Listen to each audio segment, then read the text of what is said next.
Payday 2 has a lot of heists, around 75 of them at the time of writing, and some of these heists are hard, involving complicated stages, perfect timing of card rotations, keeping your detection low, your correct skill sets, and many more.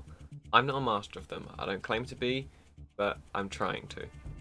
So let's get to the beginning of this series of How to Heist, a beginner-friendly guide for stealth and loud heists in Payday 2. Probably the easiest heist in the game to master is the jewellery store. It has 2 to 4 guards, open windows, no alarmed glass, and all of the in-store civilians are in one location. On lower difficulties, one or both of the fences blocking these sides will be gone, meaning that you can simply walk around the back to take down the first or second guard. If you play on death sentence 1 down to increase the loot value and all for the achievements, you can circumvent this by simply walking inside, masking up inside the offices, handling the civilians if there are any, or lockpicking a window and jumping out. Your first step is to get around the back of the store.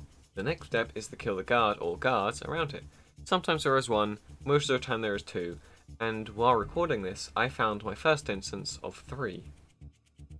As long as you don't shoot them in front of the window with the civilians in it, or in front of the street if the fence is not present, you will not be spotted back here at all. Once the rear guard is dealt with, make your way back inside and start to drill on the safe. It'll come in handy later. Next, you should move to the other office room if you haven't already and take out the civilians in there, whether by bullet or cable tie. While you are here, you might as well break the necklace glass and take them for some extra money. After this comes the hard part, where if it was going to go wrong, it will. Every heist has one, but stay calm, it isn't much. If you want to be safe, feel free to place down an ECM here. However, I'm not too worried. ECMs can delay pages when fully maxed out, and will stop them from calling the police. So you walk into the front lobby of the store, ensuring that you kill the guard wandering around as soon as you can if you didn't already as he walks into the rear rooms. Once he's gone, you just need to spam your F or whichever bind you've switched it to get everyone on the floor. Once again, make sure to cable tie or shoot everyone. The last thing you want is someone calling the police on death sentence 1 down.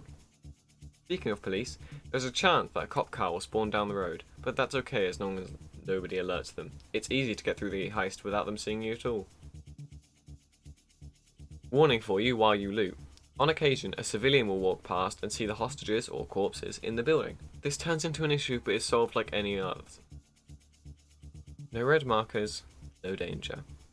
Congratulations, you've taken the store. Aside from the random civilians, you just need to smash and grab everything you can see and throw it into the van. Remember that carrying a bag on your back will count towards your loot if you escape holding it, or on the backs of masked up AI members. Non-masked AI will not carry bags. If you've thrown all of your bags into the van, you may see that it's on 6 or 7 out of 8. Here is where the safe comes into play. You need 8 bags on death sentence 1 down, meaning that you don't have enough loot to just leave from just the displays. You'll be grateful they put their drill on there before now, as it shouldn't have long left on the countdown. Wait for that, repair it 100 times, open the safe, and move your last bag or 2 to the car, remembering that after you get the required amount, the loot is worth more. To do this heist loud is simple. You walk in, you shoot at anyone who tries to shoot back, get the civilians down, drill the safe, and take the valuables while holding off the police. Once the alarm sounds, the escape driver will leave shortly after, meaning you have to fight off a police assault or 2 before he can come back to pick you and your loot up. You may also need to do an escape mission, so be on the lookout. Escape missions are not guaranteed, but they are quite common. In fact, I had one while recording the loud I did for this video.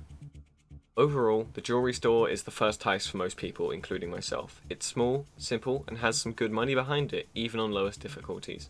I'd recommend it to everybody, whether it's your first loud or stealth.